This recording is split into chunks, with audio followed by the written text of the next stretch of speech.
Hi there, my name is Shane Lloyd, and I want to tell you about my South Dakota experience. 2 years ago, I got the privilege to go to South Dakota because of the school or on-campus club I'm in called the Student Success Services. Student Success Services is something I do to help educate other on-campus students. Anyways, at the end of the year, they reward us with the end of the year trip. This end of the year trip was to South Dakota. First thing we got to see when we got to South Dakota was Mount Rushmore, which is in the Black Hills. Mount Rushmore takes up about 1,300 square foot on the side of this mountain. It's huge. Growing up, Mount Rushmore is something you see on TV. It's never something I ever thought I'd see in real life. Anyways, it was built in 1940, and the purpose of this was to memorial or to communicate the founding, expansion, preservation, unification of the United States by placing George Washington, Abraham Lincoln, Thomas Jefferson, and Theodore Roosevelt on the side of this mountain. Mount Rushmore is definitely one of the most American things you can ever see. The Badland National Park is another thing that is in South Dakota that people don't really understand what's so special about it. Well, the Badland actually holds ancient fossils such as saber-tooth tigers and woolly mammoths and stuff like that. And people are blown away when they actually hear that. Like, how in South Dakota?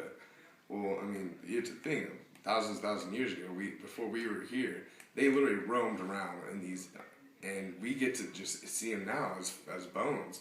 And it really makes you feel a part of nature almost when you're there. Nowadays, you don't see those. Instead, you see bison and bighorn sheep, and prairie dogs are actually everywhere. You see those more than anything.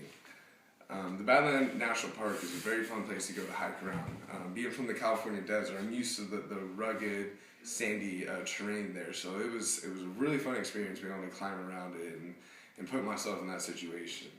The third place we went to was the Wind Cave National Park. The Wind Caves are miles and miles of caverns, and what's so special about them is that they actually have tunnels that lead to the external environment, and when you come close to it, there's actually wind because of the barometric pressure differences from the external to the internal.